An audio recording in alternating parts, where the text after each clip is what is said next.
மக்களே, ரொம்ப நாள் கழிச்சு நம்ம பழைய பேஷண்ட் இப்போ ஃபுல் ஃபிளெஜோட திரும்ப வந்திருக்காங்க. இன்னைக்கு அவங்களுக்கு ஃபுல் ட்ரீட்மெண்ட். யாருன்னு கேக்குறீங்களா?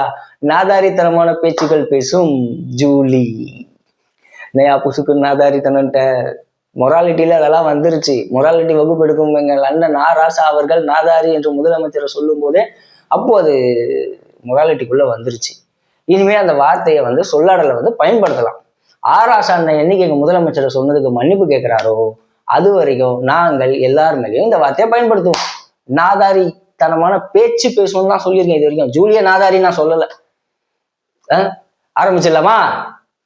ஜூலி சரத்தனே இப்படி பண்ணிவிட்டாங்க. சரி, நீங்க அதுக்கு ஒரு விளக்கு வீடியோன்னு ஒண்ணு கொடுத்துறீங்கல்ல, அதை விளக்கிடுவோமா? விளக்கு சீக்கிரம் விளக்கு. உங்களை சுத்தி புள்ளையும் உங்க மனைவியோ இருந்ததுக்கான எந்த ஒரு ஆதாரமும் அங்க இல்ல. மகளே, அவங்க எடுத்த அந்த வீடியோ ரொம்ப காம்பேக்டா எடுத்திருக்காங்க. ஏதோ ஒய்டா எடுத்துட்டு அவங்க பக்கத்துல இருக்கிற யாருலையுமே அவங்க ஒய்ஃபையோ குழந்தையோ காணும்னு சொன்னா ஒரு கம்ப்ளைண்ட்ல ஒரு லாஜிக் இருக்கு ஜூலி. ஆமா ஜூலிமா, அதுல ஒரு லாஜிக் இருக்கு. அங்க காம்பேக்டா எடுத்து வச்சிருக்காங்க. அவங்க எவ்வளவு தூரம் பேன் பண்ணுவாங்களோ அவ்வளவு தூரம் தான் பேன் பண்ணுவாங்க. உட முடியாத பிள்ளைய எதுக்கு நீங்க கூட்டிட்டு போனீங்க ஐபிஎல் மேட்ச்க்கு? அவர் குழந்தை அவர் கூட்டிட்டு போறாரு. நோக்கு என்ன பிரச்சனை? ஏமா நோக்கு என்ன பிரச்சனை? நீ திமுக இல்லைன்னு சொல்லி ஜென்சி மீட்டப்ல போய் உட்காந்துட்டு கதறிக்கிட்டு இருக்கி. அதை நாங்க ஏதாவது கேட்டோமா? இல்ல நோக்கு என்ன பிரச்சனை? அவர் குழந்தை அவ கூட்டு போறா. இந்த போஸ்டிங்க்கு நீங்க வேலிடான ஆளா? நீங்க தகுதியான ஆளா? தயவு செஞ்சு ராஜினாமா பண்ணிடுங்கண்ணா. ஓ, இதுக்கே பதவி விலகிடணுமா? சரி, உன் கூற்றுப்படியே அது ட்ரக்ஸ்ன்னு சொல்றதுக்கு உங்ககிட்ட என்ன ஆதாரம் இருக்கு? அது வெள்ளையா இருக்கு. அதாவது வீட்டுல இருந்தாருன்னா ஏதாவது இப்போ இதுக்குள்ள எடுத்து உடச்சிருப்பாரு. அவர் அங்க உட்காந்து இருந்தாரு, பர்சுக்குள்ள காடு தான் இருக்கும். ஸோ காடு இருக்கிறதால காடை வச்சு ஏதோ பண்ணியிருக்காரு. அது அந்த வெள்ளையா இருந்தாலே அதுதான் நீங்க முடிவு பண்ணுவீங்கன்னா அதுக்கு ஏதாவது ஆதாரம் இருக்கா? ஆதாரம் இல்லை, ஃபர்ஸ்ட் பாயிண்ட். ஆனா என்கிட்ட ஒரு ஆதாரம் இருக்கு. நீங்க நாதாரின்றதுக்கு, அதாவது ராசா அண்ணனோட வார்த்தையில நாதாரின்ற அர்த்தம் ஒழுக்கம் இல்லாதவன் அப்படின்னு அர்த்தத்துல இருக்கும்போது என்கிட்ட ஒரு ஆதாரம் இருக்கு நீங்க நாதாரின்னு. தன்னை காதலித்து விட்டு ஏமாற்றியதாக காதலன் மீது நடிகை ஜூலி காவல் நிலையத்தில் புகார் அளித்துள்ளார். தன்னை காதலித்து விட்டு ஏமாற்றியதாக 6 வருஷமா லவ் பண்ணீங்க உங்க ஹஸ்பண்ட, கல்யாணம் பண்ணிக்கிட்டீங்க. ஆனா 4 வருஷத்துக்கு முன்னாடி போய் ஏதோ ஒரு பையன் மேல கம்ப்ளைண்ட் கொடுத்து வச்சிருக்கீங்களே. அப்போ ஒரு சுய ஒழுக்கம் இல்லாதவரா நீங்க?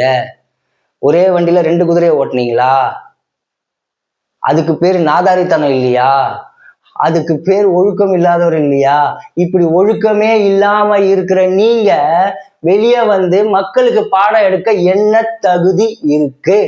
இந்த ஆதாரத்தை உங்களால உடைக்க முடிஞ்சா உடைங்க. அந்த பவுடர் என்ன பவுடர்ன்றதுக்கு ஆதாரம் இருந்தா நாங்க எங்க அமைச்சர் கண்டிப்பா பதவி விலகணும்னு நானும் குரல் கொடுப்பேன். ஒரு மனுஷன் ட்ரக்ஸ் ஃப்ரீ சொசைட்டி உருவாக்கணும்னு காலையில போயிட்டு ஒரு மாரத்தான் ஒண்ணு அரேஞ்ச் பண்ணா மதியத்துக்குள்ள இந்த மாதிரி ஒரு சம்பவம் பண்ணி வைக்கிறீங்களே. உங்களுக்கு உங்க மனசுக்குள்ள இருக்கிறதெல்லாம் என்னையா? அது குப்பை தொட்டியா? அது இவ்வளவு வக்கரம் பிடிச்ச மனசோட சுத்திக்கிட்டு இருக்கீங்க. ஏமா ஜூலி, ஒழுக்கம்ன்ற வார்த்தைக்கு கூட அர்த்தம் தெரியாத பிள்ளை நீ பேசுற அவரு பதவி விலகணும்னு. அது ட்ரக்ஸ்ன்னு நீ ப்ரூஃப் பண்ணு. அவர் பதவி விலகிறத பத்தி நாங்க யோசிக்கிறோம். அண்ணன் உதயநிதி அண்ணன் துணை முதலமைச்சரா இருக்கும்போது ரீட்வீட் போட்டாரு, ரீபோஸ்ட் போட்டாரு. காலை தேடி கால் ஆட்டுக்கால் சூப்பு. அப்போ போதையில போட்டாரு தானே? போதையில தானே ரீபோஸ்ட் பண்ணாரு. அதுக்கு உங்க அண்ணன் அன்னைக்கு துணை முதலமைச்சரா இருந்து பதவி விலகுங்க அண்ணன், எங்க குடும்பமா இருந்தாலும் எங்க உறவா இருந்தாலும் நீங்க பதவி விலகியே ஆகணும் அண்ணே அப்படின்னு கத்தவே இல்லையே பாப்பா. நீ உனக்கு வாடகை வாய்க்கு காசு கொடுக்க யாரும் இல்லை. நீ நிம்மதியா யாரு இது என்ன சொரங்கலான்னு பார்த்துக்கிட்டு இருந்த. நான் சொரங்கலான்னு சொன்னது பொதுவா சொன்னமா, ஏதோ நான் ஏதோ கிட்னியை பத்தி பேசிட்டேன் அப்படிலாம் யாரும் நினைச்சிடாதீங்க. அது ப்ரூவன் ஆகாத ஒரு விஷயத்த பத்தி நம்ம பேசக்கூடாது. அதனால கிட்னியை பத்தி நான் பேசல.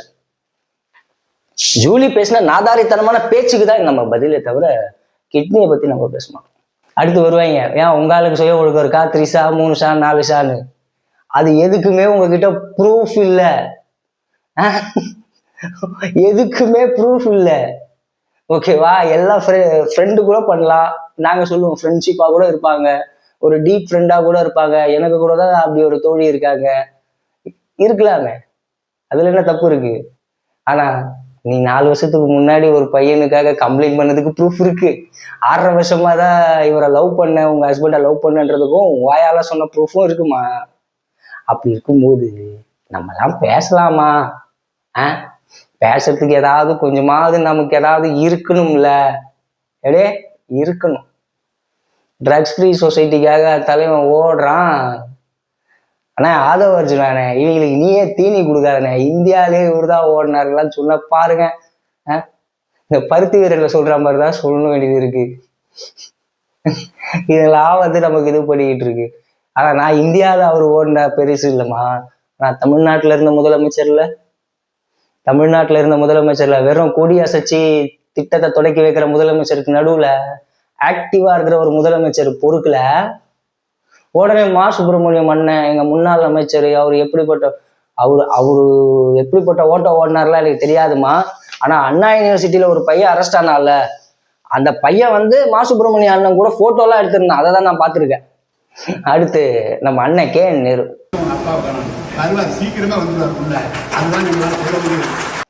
கே நேருண்ணே, உங்களுக்கு அந்த மனுஷன் என்னென்ன பாவம் பண்ணாரு.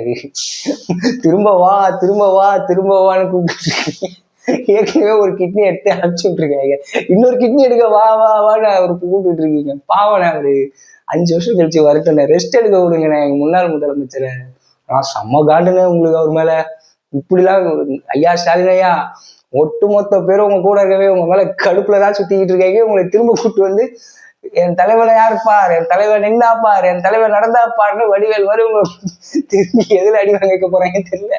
ஸோ ஐயா, இடைத்தேர்தல நிக்காதீங்க தம்பி, போயிடு, அந்த மாதிரி உங்களுக்கு சொல்ல வேண்டியது இருக்குன்னா, அண்ணா கேளுண்ணே, வேணாண்ணே, பாவண்ணே, பெரிய மனுஷனே, நீங்க இப்படிலாம் இழுத்து விட்டு. ஆனா உங்களுக்குள்ள எல்லா கட்சிக்குள்ளயும் ஒரு குசும்புத்தனமும் கொலவெறியும் இருக்கு. 2வது வாட்டி இறங்கி பார்ப்போம் என்ன ஆகுறாருன்னு. அண்ணே போதும். அரசியல நம்ம தலையிடணும், இல்ல அரசியல் நம்ம வாழ்க்கையில தலையிடும். போராடுவதே கடமை.